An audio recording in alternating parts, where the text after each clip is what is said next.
سلام علیکم عزیز، همتون چطوری؟ امیدوارم زنده سلامت خانواده سربلند باشید. خب سعادتمندی این دنیا و قیمت رو خدا برای هممون نصیب گرداند. آمین یا رب العالمین. من دو تا ویدیو تازه تماشا کردم درباره کتابخوانی است. در یکش میگه که در هر یک روز 25 دقیقه وقتی خودتون رو میگه خرج کنید، یعنی صرف کنید برای کتاب خواندن.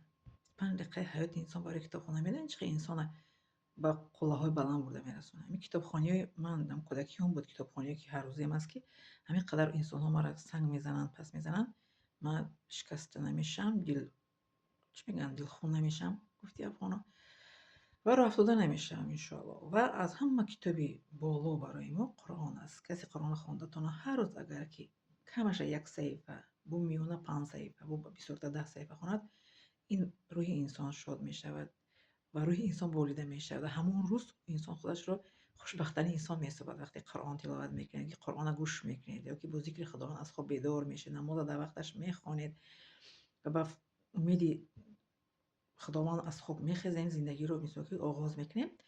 این بهترین کتاب است قرآن که آیات ها رو در نماز میخوانیم، ذکر خداوند میکنیم. یکم کتاب. بعد از اون کتاب های چگونه که میخواد درباره اقتصاد است، تاریخ است، تیپ است، مطالعه کنه. کسی که چگونه که مثلا شوق دارد 25 دقیقه جدا کند، این عالی ترین برای انسان میشود.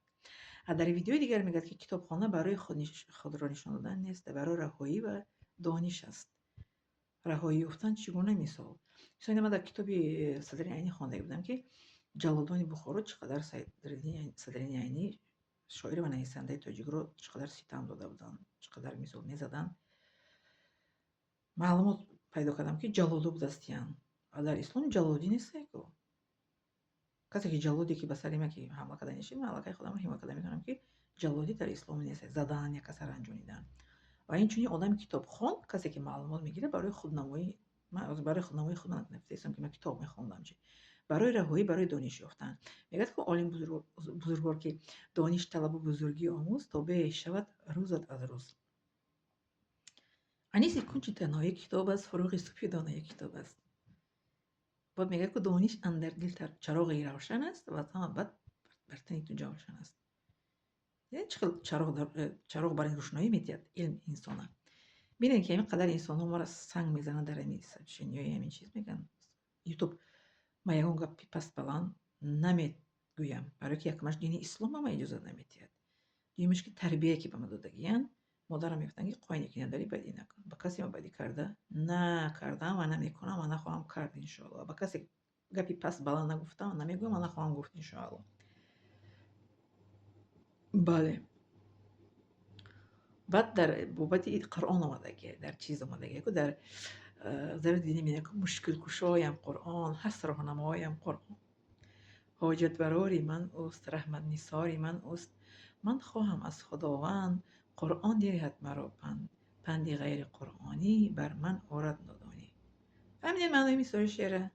فهمیده باشین عالی جناب. چقدر عجیب است معنای میسر شعر، نه؟ قرآن نجات دهنده ما است. ببینید که قرآن چقدر نجات میده ما را.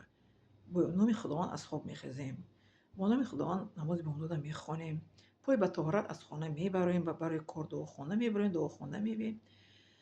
همیشه با یاد خداوند، همیشه که ما با یاد خداوند که باشیم، خداوند که یاد کنیم و در بری با یاد خداوند کتاب اگر خوانیم، نوران علا نور میشه زندگی ما. بچن چرا خوش رفتن میگیرد. میگن که زندگی به پیش، تاجیکستان به پیش.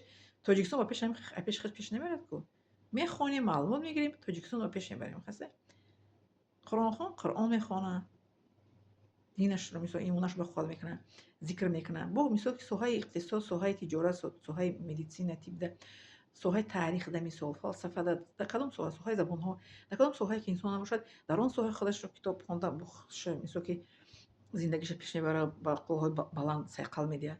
مثل که مفتی روسیه گفته که تاجیکский народ اگر ایسی یک روز بشینه شب روز میگه چی کاری که میکنه کار کنه، کسب هنر زندگیتون پیش برین. شب در بیای میگه یگان کتاب گرفته مطالعه کنی، شاید که خونه میگه یگان کتاب رو، شاید که در بین می شما کارگرایی که عادی که هستین، مثلا کاری مثلا عادی میکنین، کارگرایی که عادی هستین، شاید که در بین شما یکون عالم خیمیه پیدا شود، شاید که از بین شما یک عالم فیزیک پیدا شد، شاید از بین شما یک دکتر پیدا شد، شاید از بین شما یک عالمی چی میگن اسلامی پیدا شود.